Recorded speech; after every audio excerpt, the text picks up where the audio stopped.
So here we are on a rainy day in the Blue Mountains, and we're up here at the Catalina Park racetrack, and I've got with me Spence and Martin. Thanks very much for your time today, Spence. Not the best of weather to come out and have a run around the track, but we thought we'd have a go anyway. So you used to race here back in the 60s, Spence? Yeah, 63 was our first race here, and we used to come up here and it used to rain like this when we were here competing. Oh, really? Oh, yeah. Wow. Yeah, the rain didn't stop you racing. Would have made it interesting, though.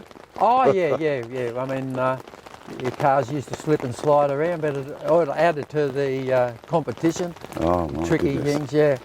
But the old windscreen wipers going, and when you're in a Holden, Yeah. old Holdens, yeah. But we used to come through here. So this is actual part of the track here? This is what they used to call the Tunnel of Love. Oh, is that Yeah, right? because we all used to rush through here. Yeah, I just can't believe it. It's just wonderful to be back here and looking at this. Yeah, amazing. So, and who did you used to race against at this track in those days? Oh, my main competitor was Warren Weldon and Barry Seaton. Des West. They were the blokes in Holdens. They were the top line Holden blokes. And yeah, we used to come through here like, you know, side by side and all that sort of stuff, slipping and sliding around. And what class of racing was that in those days? Well, that was in the Holden race. They used to call it Appendix J, which was you had to have fairly stock motors, and the car had to, you know, you had to have all the trim and everything in it. Right. You'll have to modify the motor, but the car, like the body shell and everything, had to be standard. Right. And how many would be on the starting grid, perhaps? Oh, you'd get 20 cars to start. Really? You'd imagine 20 cars going through here. It sounded like a bloody World War II Spitfires flying through here. It was just unbelievable. Yeah. And did they go this way round? Yeah. It was anti-clockwise. Anti-clockwise, Yes, all right. yeah. Well, let's take a walk down here and see what we can see, and see what you can remember as we travel down the track. So would there have been many spectators on either side of the track here in those days? Unbelievable, the spectators. Really? Unbelievable, yeah, they'd be all around, mainly up in Craven A further on, and the beginning of the tunnel here. But this is the end of the tunnel. You'd straighten it up here, and there's a long, this is the straight. Now we're coming onto the straight. Oh, okay. Yeah. So you'd just about be flooring it here, would you?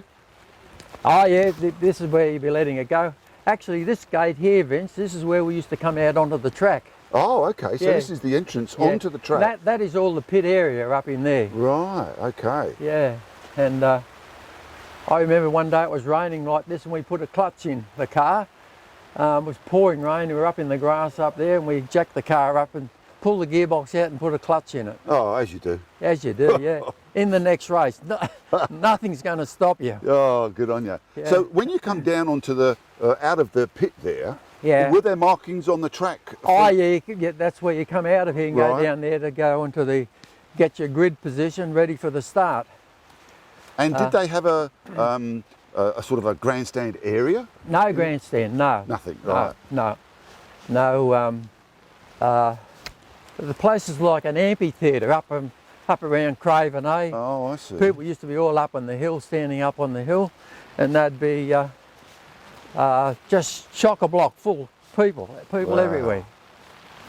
Now this track's not too bad here. I mean, you could get two cars side by side, Oh drive yeah. the take on here, couldn't you? Oh yeah, no, this is quite easy. This is where you'd be accelerating down here, and well, we're just coming down to the grid positions down here. Right. On the left, there used to be the control tower where they did all the timing and commentary, and up on the right there, you can see that old sign. That was a BP sign. Oh, it used to be yes. up there. Yeah. Now this track was purpose built, wasn't it? In 1957, I think they said. Yes, would have been around about then. I didn't race here until 1962. I had my first race here. Right. Yeah. And did it have a reputation by then? You know, that people Well, were coming up here to do for racing? Yes, yeah. There was. It was a very popular place to race for amateurs. It's only about 2 and a bit miles around, Yes, that's right. and this is where we used to line up the start, right here. Oh, okay. Right here is where we used to start. Now, you used to get around here pretty quickly because I understand you held the track record here in the mid-60s, is that right? Well, I can't believe I held the outright lap record in a Formula One Brabham, like a 2.5 litre Formula One Brabham. Right. And we used to go through this next kink in the road there, flat out. You have your foot flat on the floor all the way through here. Right. And I raced a 250 LM Ferrari here as well. Oh. Besides, you know, going back even further, we had the early model Holden, FX Holden. Yeah. So I went around here a lot of times.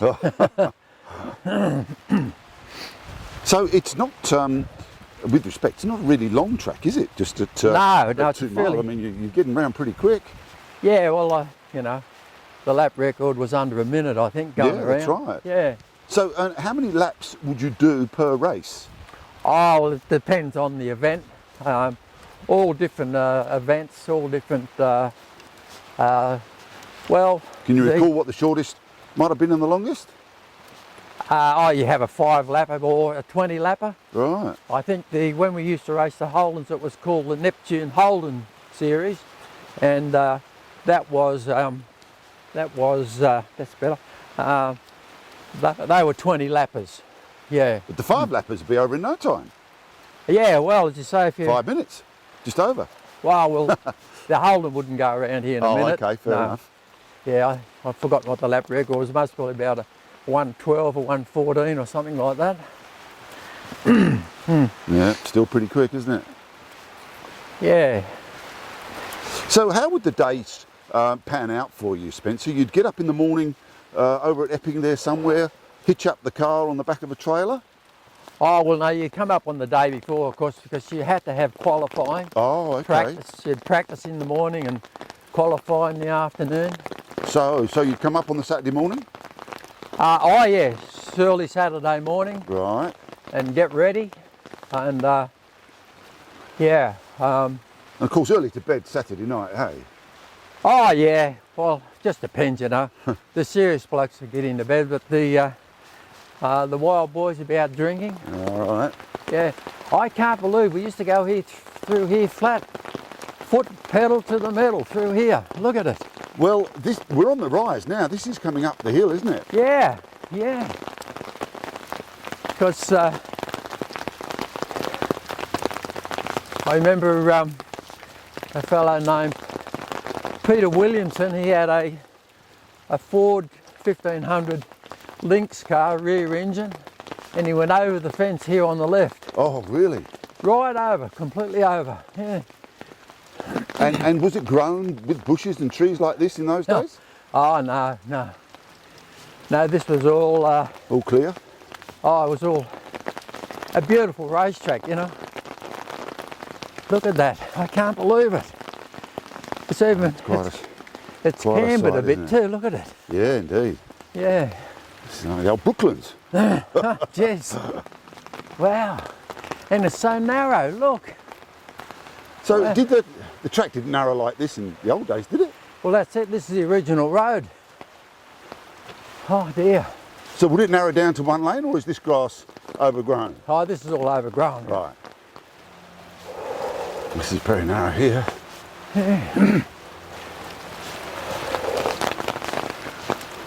Oh, well.